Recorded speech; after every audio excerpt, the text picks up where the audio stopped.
A partir desse momento, a gente começa a simular a criação de um personagem para um projeto de um cliente.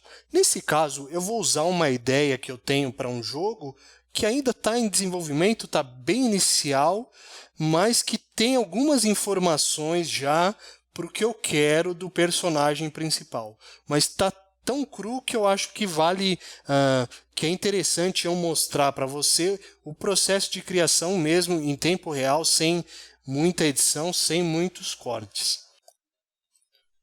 Então a gente vai assumir que esse é o e-mail, o contato inicial do cliente. Geralmente eles mandam um sketch, alguma anotação, tá? Mas na maioria dos casos você vai saber se ele é um herói, um antagonista ou um sidekick, né? Um personagem secundário, e vai conhecer algumas características dele e talvez em alguns casos você vai ter alguma informação sobre o jogo, sobre o filme, para qual o personagem vai ser usado. Aqui eu sei que vai ser um jogo de ação, tá? Vai ser um game inspirado nos filmes de ação e guerra dos anos 80 e 90. O personagem ele tem esse visual inspirado no Rambo, no Schwarzenegger, no Kurt Russell. Ele tem uma cicatriz de guerra, ele é um mercenário B10 meio cafajeste, e ele tem, claro, um poder, uma coisa especial que é poder virar lobisomem. Tá? Não vamos questionar a ideia do cliente. Então a gente vai pegar essas informações e começar a criar um mapa mental para formar, né, o personagem numa etapa antes do desenho, tá? Uma etapa bem mais conceitual. Vou fechar aqui o arquivo. Criei um arquivo novo com 6.000 pixels de largura por 4.000 de altura.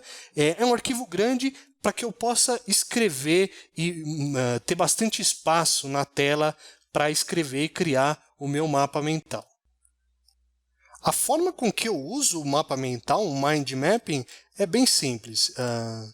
Eu começo com um node central, com um nó central, né, com um ponto de partida, que nesse caso é a ideia para o personagem principal do jogo, e vou listando nodes secundários, palavras-chave secundárias, tá?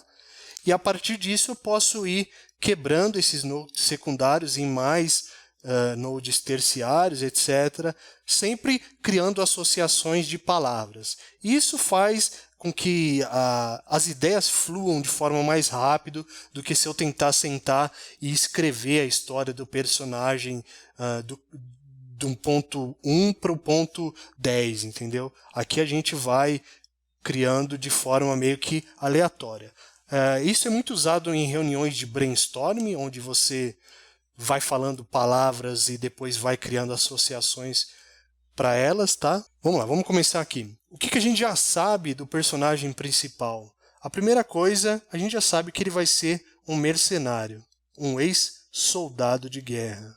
Outra coisa que a gente já sabe também é que ele tem uma cicatriz da guerra, né? Um tipo de deficiência de característica no corpo, visual no corpo, que vai identificar ele como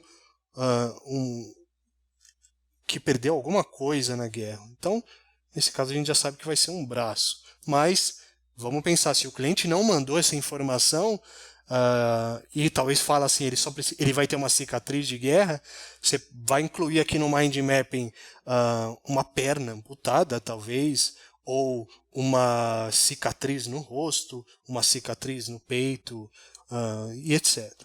O que mais a gente sabe sobre ele? A gente sabe da personalidade dele, que é meio canastrão, né?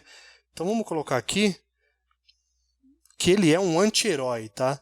Geralmente o herói que é meio canastrão a gente conhece como anti-herói.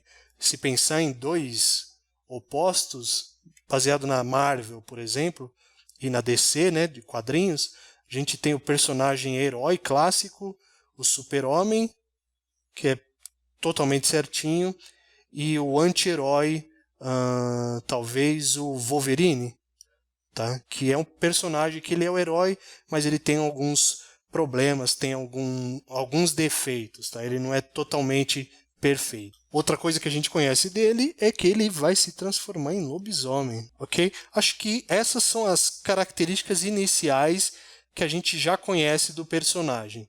O que eu vou começar a fazer agora é quebrar esses links, né? Subdividir esses links, esses nodes, em mais nodes secundários.